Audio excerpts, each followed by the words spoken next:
Why do we always wait for a crisis before we start doing what makes us feel alive again? How often do you feel like you're living a life that isn't really yours? As if someone else is determining your path. The truth is, your life's map has always been there. You've just never taken the time to really look at it. Let's discover together today what your heart has been telling you all along and how you can listen to it more. What if I told you that the dreams you had as a child weren't just random, that they already showed you the way back then? Psychologists say that our deepest desires and patterns are formed before the age of 10. What if your childhood self already knew your purpose and you just forgot about it? Your life is a map, but are you reading it correctly? Or are you blind to the clues that have always shown you who you truly are? As children, we dream without limits. We imagine being princesses or astronauts or adventurers. But then at some point, life happens. The pressure grows. Expectations from the outside, the voice of reason that tells us that's not how it works, and that's a fact.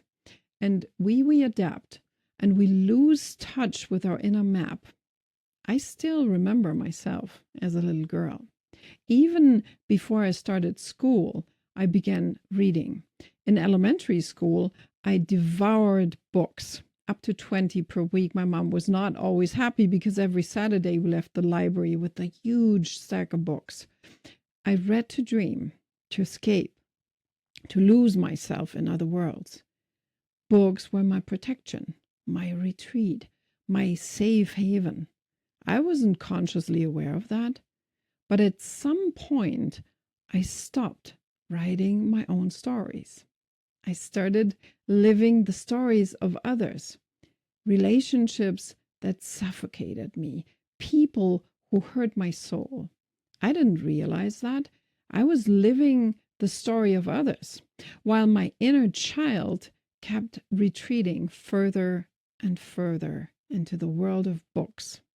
Karen, a client of mine, loved nothing more than painting as a child. Painting and always painting. But at some point, the adults told her, painting? That's not a job. It's a fruitless art. You can't make money from that. Years later, in the midst of a life crisis, she suddenly picked up the brush again and felt her soul come alive. Why do we always wait for a crisis before we start doing what makes us feel alive again? Just like Karen, I felt the same way. I thought books were just an escape. But suddenly I realized that I wasn't running away from myself. I was running toward myself. All the stories I devoured didn't just help me to dream, they also made me strong. They have given me an incredible wealth of knowledge today. Everything in our lives is a part of our map.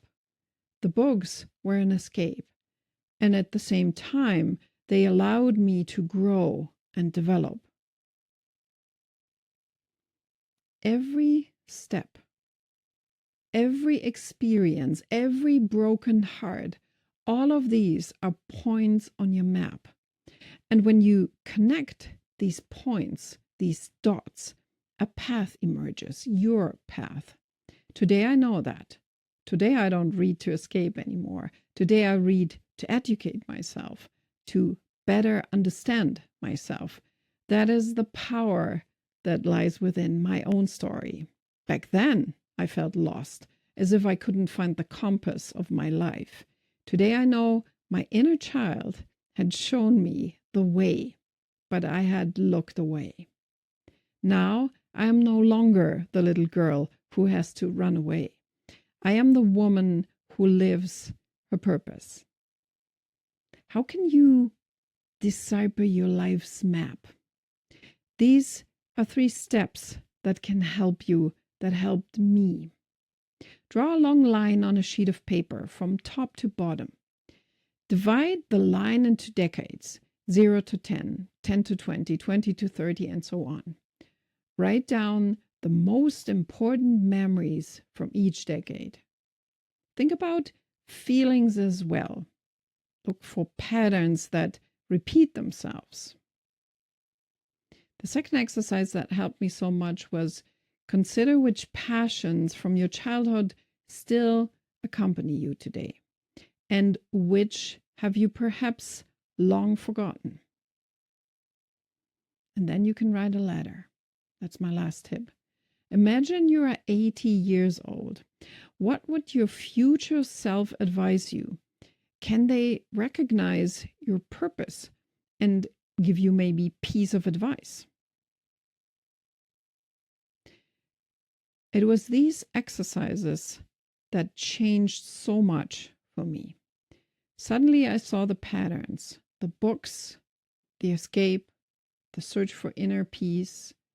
Today, I use reading to inspire myself and to learn. I'm not a victim of my story. I am the heroine of my own journey. Maybe you too have lost touch with your inner child. Maybe you gave away your map and took detours. But now is the time to take it back and connect the dots. Your purpose isn't out there somewhere. It's right here. The compass always points inward. And if you're still here, then I want to celebrate. I want to celebrate you for working on yourself. You change something in the world. Your love changes the world. And for that, I thank you from the bottom of my heart. Share with me, and maybe with the community, a childhood dream that just came back to you. And if you want to find out whether you are already living your purpose, you can take my quiz. The link is in my profile or in the description. Thank you so much for being here. Thank you for being willing to read the map of your life anew. Love from soul to soul, Annie.